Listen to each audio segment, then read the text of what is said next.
Kaixo, eguerdion, ongi etorriak, Aiaraldea komunikabideak ekoizten duen azalera bideo podcast honetara, badakizue astero hemen gaudela, eskualdeko egunerokoa lantzen, eta gaur, ohikoan bezala, bi gonbidatu izango ditugu, alde batetik izango dugu Ainise Gaztaka, Laudioko alkatea, bueno, 11 gai ditugu, berarekin lantzeko, ea denbora ematen digun dena jorratzeko, eta gero Ander Tejerina izango dugu, bera, bueno, soinu teknikaria da, eta dakizuenez, bihar greba deialdia, dago ikuskizunen langileen artean, eta bueno, greba historikoa izango da, lehenengoa, eta orduan berarekin mintzatuko gara horri buruz. Eta ez gara gehiago luzatuko, zuzenean joango gara, eta ditxo, txiki baten ostean joango gara, Ainiserekin mintzatzen.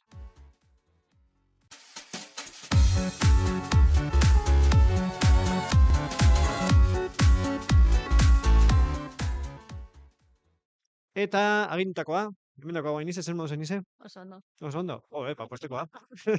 Alako ardurak izan da, postekoa da oso ondo eramatea. Ondo egon behar da. Vale. Zera, bueno, hasiko gara, beti bezala bihurgunekin hasiko gara. Omniak salatu du, ez? Bueno, Alberto Acero plazan dagoen merkatu horretan, orain berez legez zuena, udalaren dena. Oraindik ez, bueno, Prozedura oraindik ez da amaitu. prozedura horretan dago, ez? Jabeak eskatu zuelako udalak hartzea horren jabegoa. Bueno, salatu dute ez duzuela egin aparkalekuak eraikitzeko azterlana, eta, bueno, nolabait adostuta zenutela eurekin, zein da arrazoi edo, zer azaldu duzu? Bueno, egingo dugu, ez dugula egin nahi, azken finean, Alberto Azerorekin zuk esan bezala, desjabetza prozesu bat eman zen, baina oraindik prozedura ez da era bat amaitu, beraz, oraindik ezin gara hor sartu, ezin dugu ikutu, baina egia da, denon artean erabaki behar dugula zer nahi dugun Alberto Azerorako. Eta erabaki hori hartu behar da, eta horretarako azterketak egin beharko ditugu, eta aurre proiektuak, eta, bueno, pentsatu eta irudikatu nolakoa izatea nahi izango dugun. Eta horretarako egin beharko da. Oraindik ez da egin, egia da, bueno, azken finean, lehentasunak markatzen dira udalean, eta helduko da momentua horri helduko dioguna. Eta gero, EAJak ere kritikatu dizue, 20.000 euroko dirulaguntza bat galdu izana, Bitorika errepidean, no? Eta, bueno, aipatu duzue, prentza batean, halako erantzun batean, aipatu zenuten, prozedura uste baino konplexuago izan zela, ez? Bueno, egia esan obra efectivamente egin zen, Bitorika kalean izan zen, eta obra egin zen, baina kasu honetan, gertaera bat egon zen, nahiko arrunta izaten dena obretan, baina kasu honetan, ondorio negatiboak izan dituenak, ez? Behin obran martxan zegoela, aurre ikusita zegoen material bat erabiltzea, eta horren ondoren erabaki zen, behin obran ikusi zen, beste material mota bat behar zela, egokiagoa izango zela. Eta hori subkontratatu behar zen, eta beste enpresak badierazi zuen muga zen, diru laguntzaren muga zen abenduan, eta beraiek idatziz jaso zuten, hola, beraien lankargaren arabera, urtarrilera arte ezingo zutela suministro hori egin, eta ezingo zigutela material hori eskaini. Orduan, luzapena eskatu zen, eta eman ordez, ukatu ziguten. Baina, obra bai egin dugu, eta, bueno, esan nahi dut, obra bai aurre ikusten zen epean amaitzea, baina, bueno, horrelako egoera bat gertatzea obretan oso arrunta da, eta horrela izan zen. Eta, bueno, orain, zuek berez ez da zuen esparrua, baina, bueno, Laudioko herritar bat hiltzen Zabaiako gartzelan, ez dakit udalak artea izan duen esku hartzeko, edo zerbait egiteko, edo... Bueno, egia esan behitu zoritzarrez, legegintaldi honetan ez da lehenengo aldia Laudioar bat hiltzen dela administrazio publikoaren entitate baten ean edo hori da.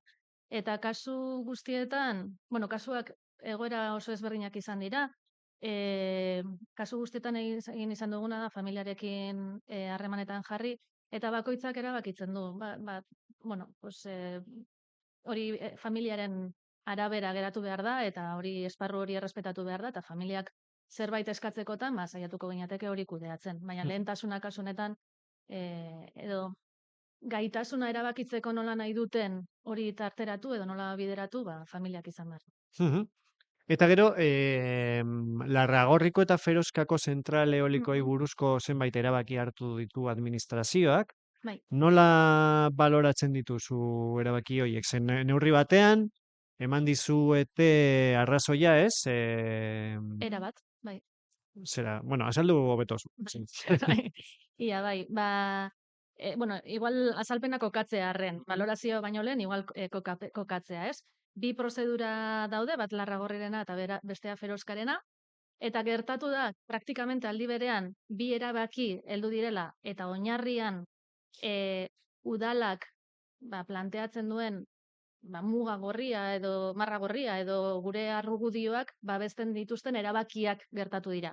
Baina oso planteamendu ezberdinetan, kasuetan, Larragorriren kasuan, ari gara ebazpen judizial batetan, bada obra lizentzia bat eskatu zutela, ez proiektua bera martxan jartzeko, baizik eta anemometrika bat Bai, neurtzeko dorre haizea, bat, hori haizearen da. gaitasuna neurtzeko. Hori da, horrelako dorre bat jartzeko, guk ukatu genuen, eta, bueno, epaitegira heldu gara, eta epaitegiak lehenengo instantzian, arrazoia eman digu. Mhm. Eta, gertatu zaigu Feroskan, ja plan berezia egin behar zela, eta kasu honetan administrazioaren ebazpen batetaz ari gara, nola ukatzen dioten plan bereziaren hasierari martxa ematea, eta honetan ere Laudioko udalak planteatzen dituen argudioetan oinarritzen da hori egiteko. Hau da, bide ezberdinetatik heltzen gara gure arrazoiak balioan jarri izan direla, ez? Orduan, zentzu horretan egiten dugun balorazioa da, koherentziaz lan egin izan dugula, ze kasu bietan egoera berdina da. Bi proiektuen egin izan dugun balorazioa hasieratik da, ez dutela Laudioko ordenamendua edo araudia errespetatzen. Mhm. Edo araudiak ez duela baimentzen bertan horrelako proiektuak egotea. Beraz, hori da guk jarri dugun marragorria, horrekin hasieratik planteatu izan dugu, eta hori da behin baino gehiagotan eta prozeduran zehar planteatu izan duguna, eta hori da azkenean balioan jarri izan dena, ez? Orduan pentsatzen dugu zentzu horretan lantzukuna egin dugula. Eta ondorioa da, proiektu horiek ez dutela aurrera egingo, edo daukate oraindik tartea birformulatzeko, edo egite. Larragorriren kasuan, ari gara obra lizentziaz. Mhm. Obra anemometrika horren obra lizentziaz, ez prozedura osoarena. Mhm.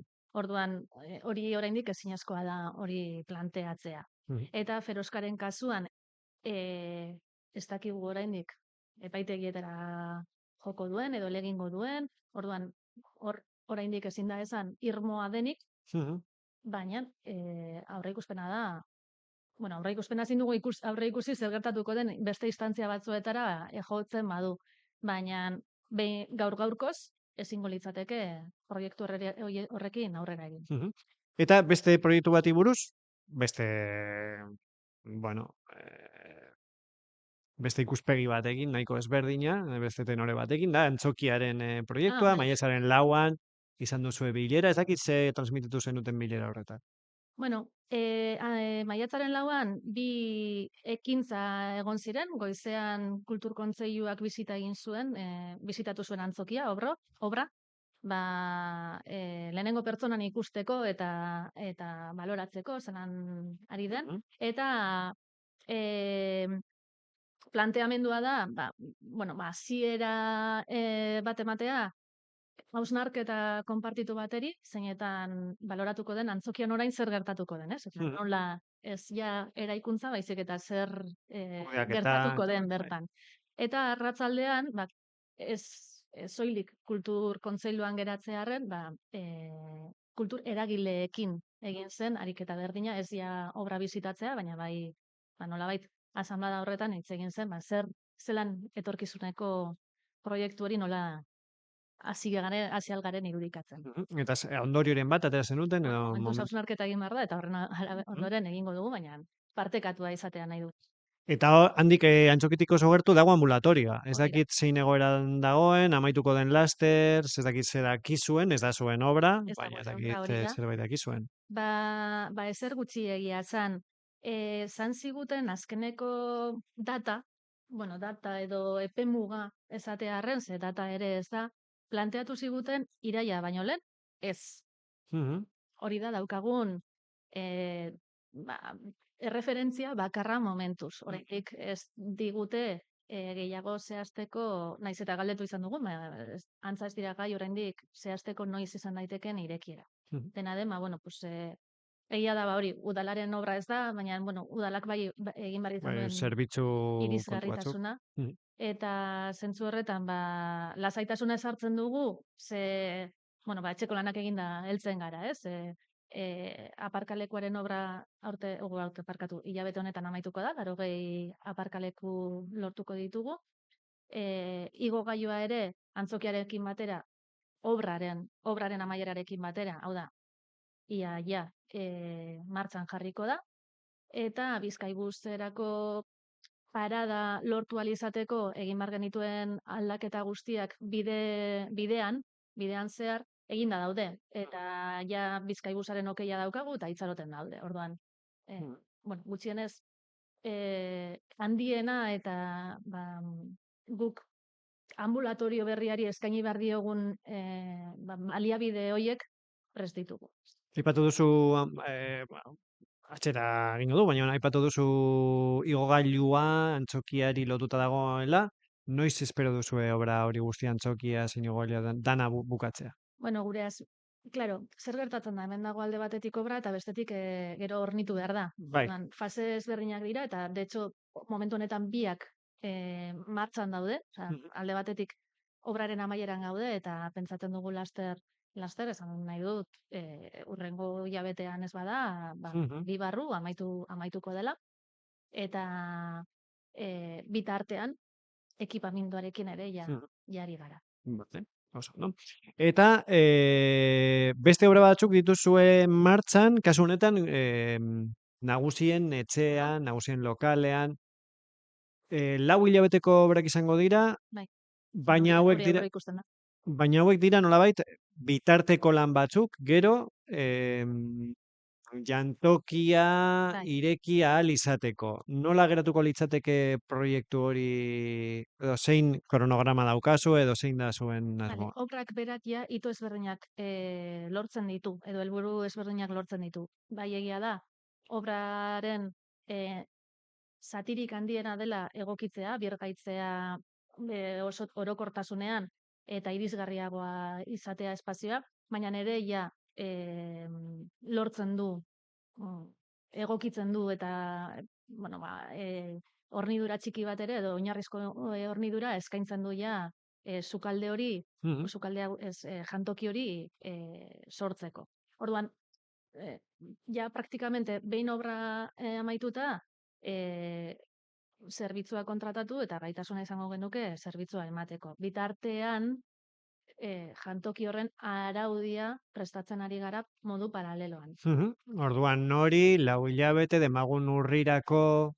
Bueno, hori da, asmoa. Mhm. Hemen datak ematea beti da. Bueno, baina Baina, asmoa. obra hori da, obra ondo baldin badoa eta pues, aurre ikusitako martzan, hortik ibiliko ginateke bai. Mhm. Eta bilera bat izan duzue, adifekin, hemen dauzkagu Laudioko udalerrian dauzkagu hiru geltoki. Hori da. Zein ondorio ate duzue adifen bilera horretatik? Ze, bueno, ba, eh, bueno, gauza lar daude erdian, zerbitzua bera, espiriturak, ez Bai, dakit zein den. bai.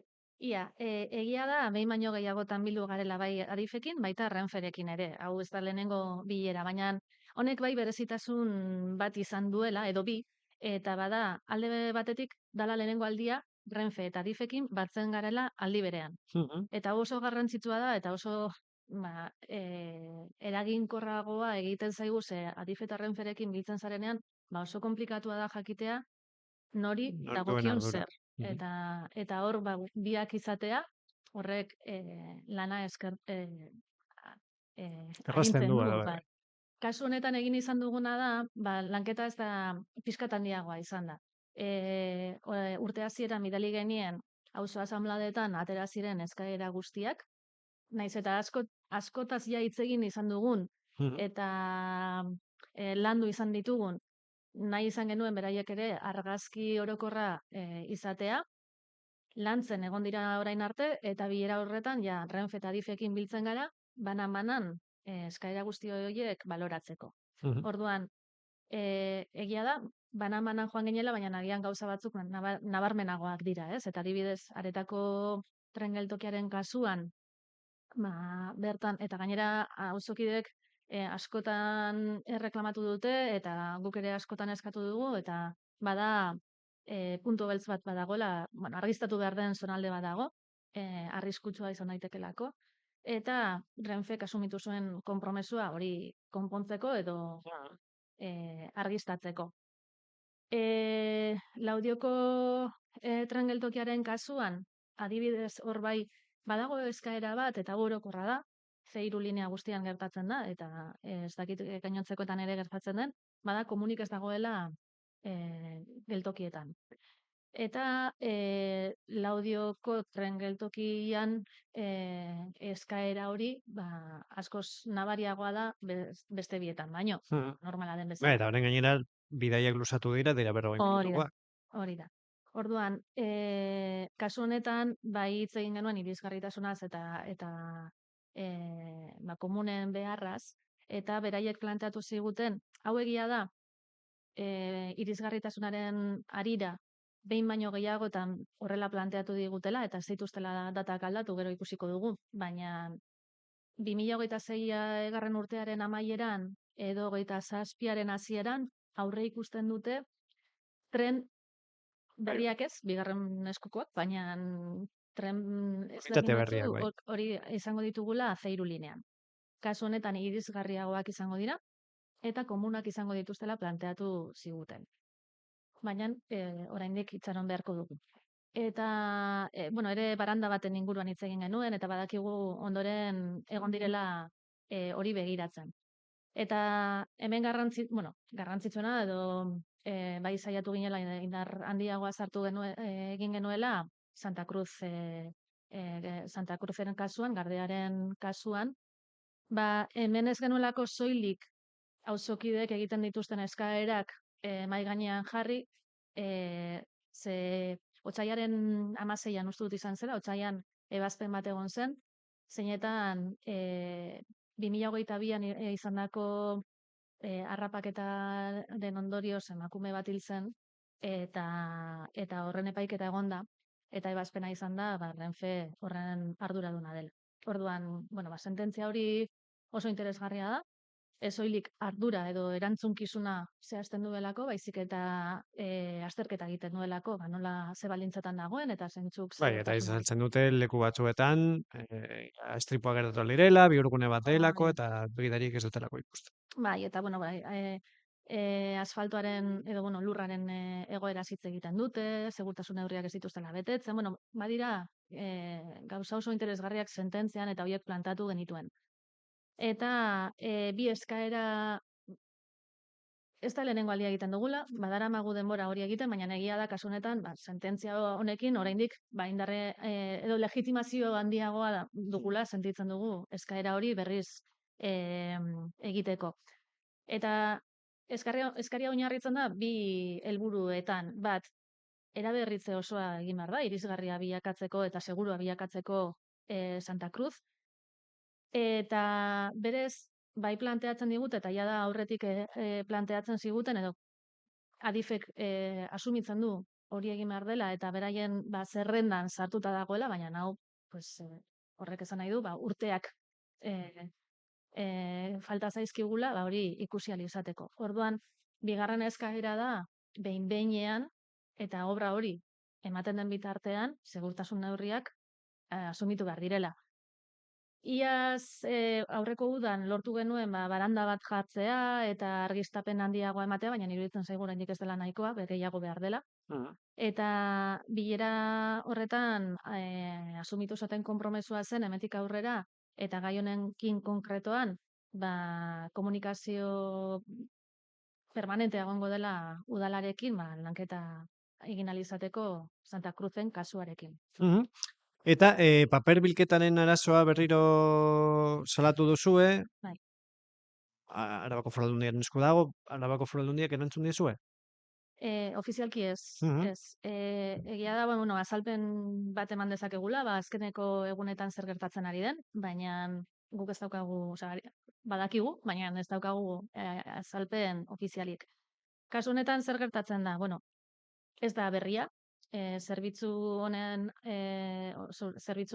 edo kudeaketan arazoak gertatzen ari dira, ez dakit agian azkeneko 2 urteetan, eta Araba mailan gertatzen den arazo bat da, gainera. De hecho, agian bere muina jo zuen Gabonetan, ez dakit gogoratzen duen jendeak, baina Gabonetan egon zen, bueno, Kartepillo, bai, dena jaso botata, gabe, bai. eta bai, desastre bat izan zen. Orduan, prentza agerraldi bat egin genuen Arabako alkate batzuok, Mhm. egoera hori salatzen. Orain berriz gertatu da, nolako bolada txar bat, eta zer gertatzen ari da edo zeintzuk dira azkeneko mugimenduak. Bueno, ekipamendu berria egon da, ekarri dituzte kamioi berriak eta edukiontzi berriak. Baina gertatzen ari da kamioiek ez dutela ondo hartzen edukiontzia. Ez dute, ez dakit, konexioa edo lortzen ondo egitea. Orduan ari dirira edukiontzietan aldaketak egiten, kamioiak hartu ahal izateko modu egokian. Baina oraindik ere ez dakigu horrekin konponduko den edo zer gertatuko den. Ara, ingenieria hitza arazoa da orduan. Bueno, ez dakigu. Edo kudeaketa. Bueno, ez nuen hori zen, bueno. Aretako kulturetxea. Egon da hor 7 urteko prozesu bat, erregulatzeko Bai. apur bat egoera, nola zaudete ere? Bueno, pentsatu nahi dut azken fasean gaudela. Bueno, nik uste dut, kasu honetan, lehenengo eta behin egin behar dena dela, balioan jarri bolondrez lanean ari diren pertsona hoien, ez dakit, gogoa, grina, benetan gogorra izaten ari da, oso luzea izaten ari da, urte asko dira. Kulturretzea itxi zenetik, egia da, bueno, lortzen dutela minimo bat, ez? Egon, Bai, auzokideen artean bai, irekitzen dute. baina, bueno, beste lehen ezagutzen genuen kultur hori itxita dago orain dela 7 urte, eta bertan modu bolondrezean ari dira batzuk lanean berreskuratzeko, lehen ezagutzen genuen hori berreskuratzeko, eta nik uste dut beraien lana balioan jarri behar dela, lehen da bizi, ze oso gogorra izaten ari da beraientzako, eta eske zintzuki esan behar dut, eta guretzako ere bai, osea, ari da beretak gogorra luzea egiten, eta pentsatzen dugu kulturretzea dela aretako bihotza, eta nahiko genuke, bueno, pues hasieratik lortu ahalik eta lasterren konponbide bat bilatzea, baina ari da asko luzatzen. Sukaldea hornituta dagoeneko, ja prest egongo litzateke aktibatzeko, eta ja ari gara bideratzen nola legitimatu edo nola bilatu modua beraiek gaitasuna izateko hori kudeatu ahal izateko. Orduan, bueno, nahi dut pentsatu azkeneko txanpan gaudela eta behingoz lortuko dutela beraiek. Erto, eta aste honetan, bueno, asteburua begira jarriko gara, baina aste honetan merkataritza astean murgilduta dago herria, zeintzuk dira zure ustez ekintzen interesgarrienak?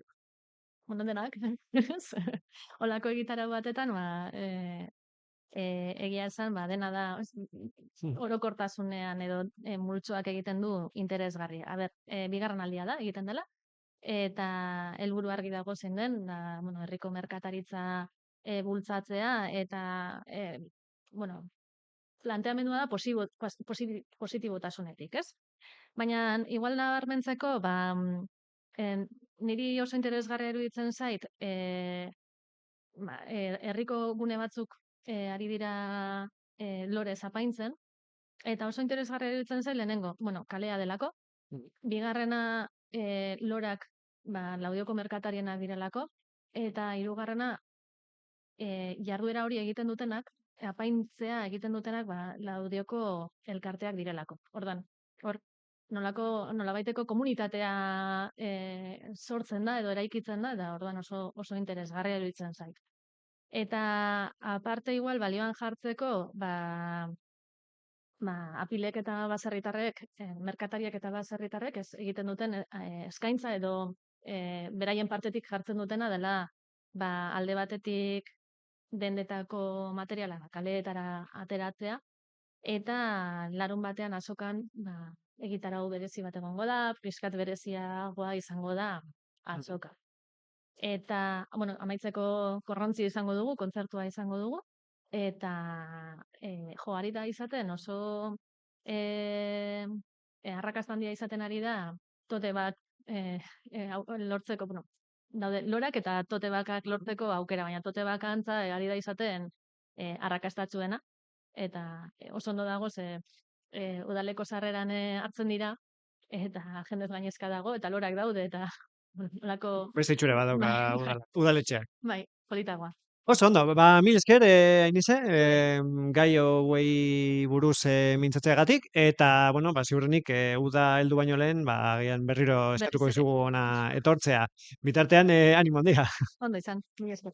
Eta orain orain beste Laudioko egoeratik, gara apur bat, ikuskizun sektorearen egoerari erreparatzera, eta horretarako handeta jenina daukagu. Eten alditxo txiki bat, eta bagoaz horrekin.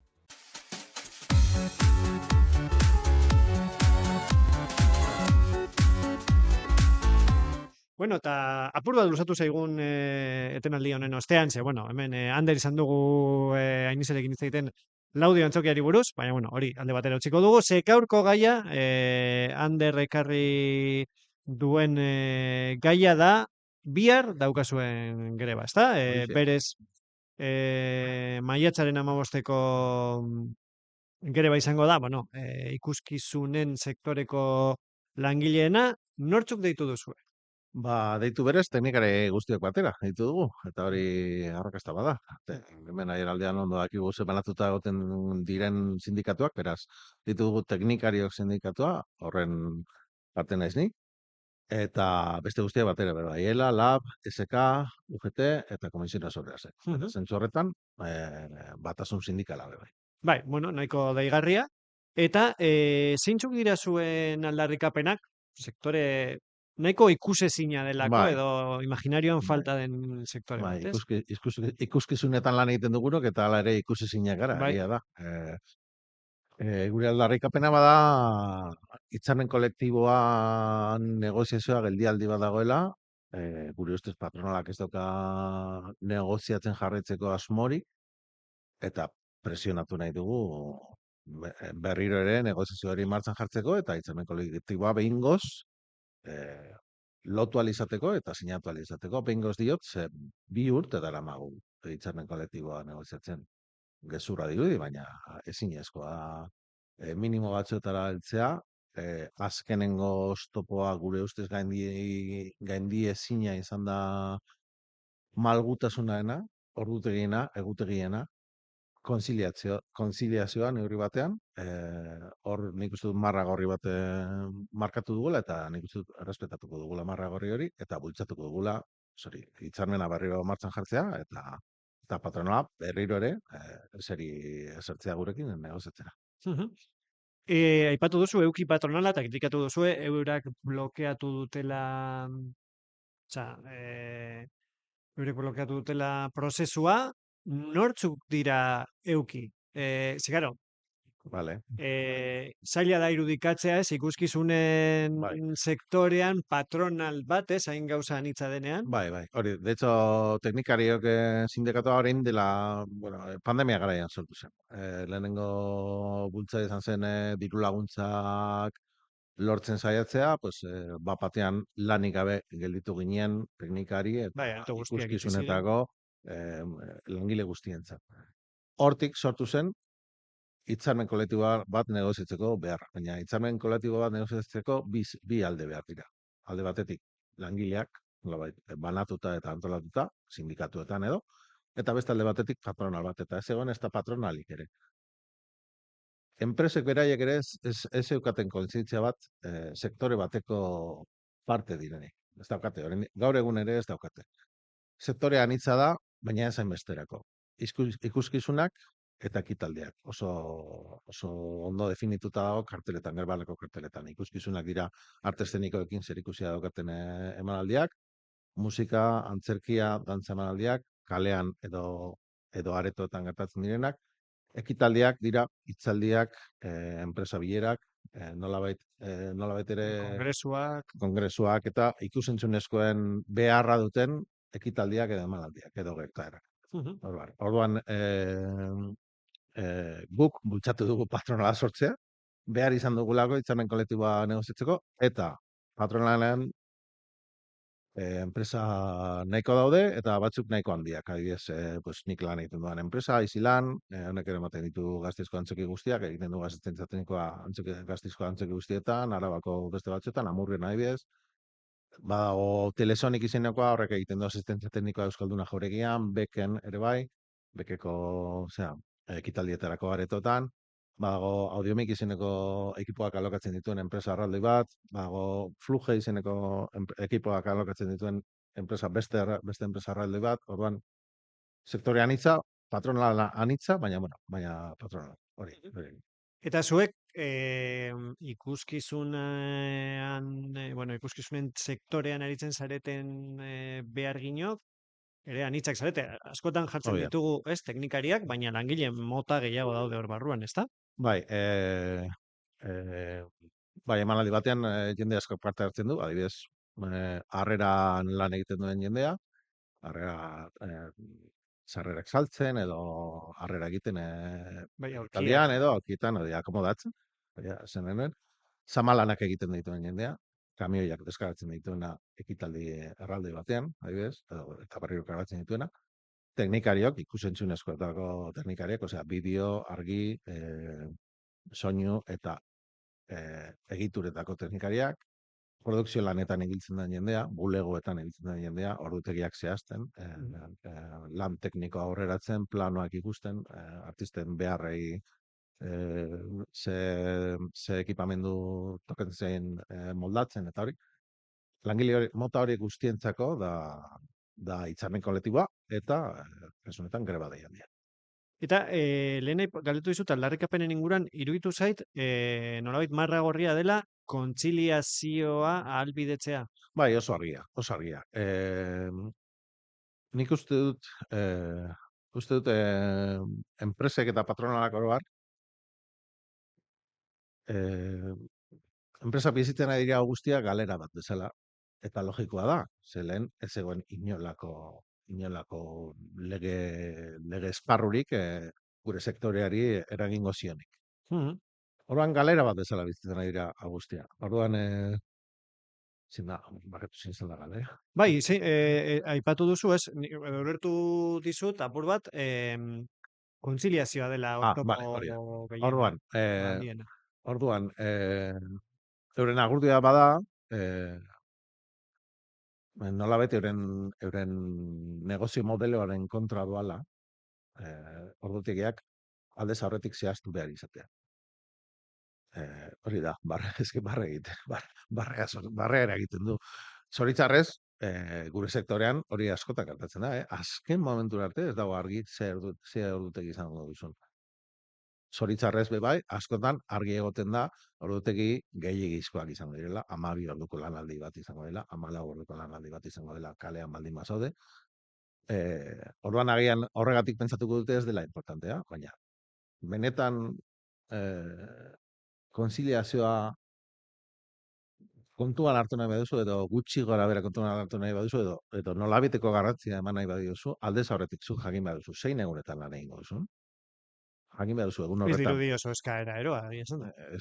Nire ustez ez da. Nik konparatzen banez nire lagunekin, nire lagun gehienek, lano egutegi badaukate urtarrilaren batean. Gu nik zehazki, nahiko aurrerapenez jakiten dute zein egunetan lan egingo da, baina hori nire enpresan gertatzen da, nire lan, lan lekuan. Zen nire enpresan beste leku batzuetan ez dagoen argi. Eta beste enpresa askotan ez dago bat ere argi. Orduan, planteatzen dutena gehiagizko malgutasun bada. Makina inolako diru konpentsaziorik gabe, inolako mugarik gabe, eta nik uste dut hori ez dugula onartu behar. Mhm. Eta, bueno, biharko greba izango da sektoreak gutxienez Euskal Herrian biziko duen lehenengo greba, zer espero duzu? Ba, ez dakit, egia esan ez dakit. Sektorea berez oso atomizatua dago, enpresa txiki asko gaude honetan, teknikariok sindikatua, bueno, pues, teknikariok sindikatuan hainbat gaude, baina ez hainbeste. Bai, gero badaude autonomo pilo. Hori da, gainera, adibidez, kaleko ikuskizunetan, ia langileen erdia autonomoak dira. Orduan, zer espero dudan, galdera baldin bada espero badut jende askok greba egitea, ez dut argi. Nik espero dut, bai, espero dut jende askok greba egitea, baina ez dut bat ere argi, lehenengoa delako. Grebak duen gauzarik onena, do nire ustez orain arte greba o arrakasta berez arrakasta bat bada berez, hausnarketara bultzatu gaituelako. Eta elkarren artean hitz egiten ari garelako, langileok gure artean, enpresa bereko langile gure artean, enpresa desberdinetako langileok gure artean, langileok enpresekin hitz egiten ari gara, langileok artistekin hitz egiten ari gara. Horrek bakarrik balio du eta justifikatzen du greba. Ze grebak honetara ekarri gaitu. Aipatu duzu artistena. Bai. Eta lehen aipatu didazu, artista batzuk batu direla nolabait grebara, ez? Bai, askok eta askok emanaldiak bertan bera utzi dituzte. Grebarekiko elkartasunagatik edo, hemendik bereziki eskerrak emanen dizkioke Kuskua elkarteari, San Joseko, bueno, Amurreko Kuskua elkarteari, ze haiek emanaldia zeukaten gaur, Amurre ontzokian, eta bertan bera utzi dute. Movida arraldoia eurentzat, ze sarrera guztiak salduta zituzten, bueltatu behar izan dituzte sarrerak, data aldaketa bat egin dute. Nire ustez, elkartasun keinu polita eta azpimarratzeko modukoa. Halakoak, hainbat eta hainbat artistek egin dituzte, eta beste hainbatek ez dute egin.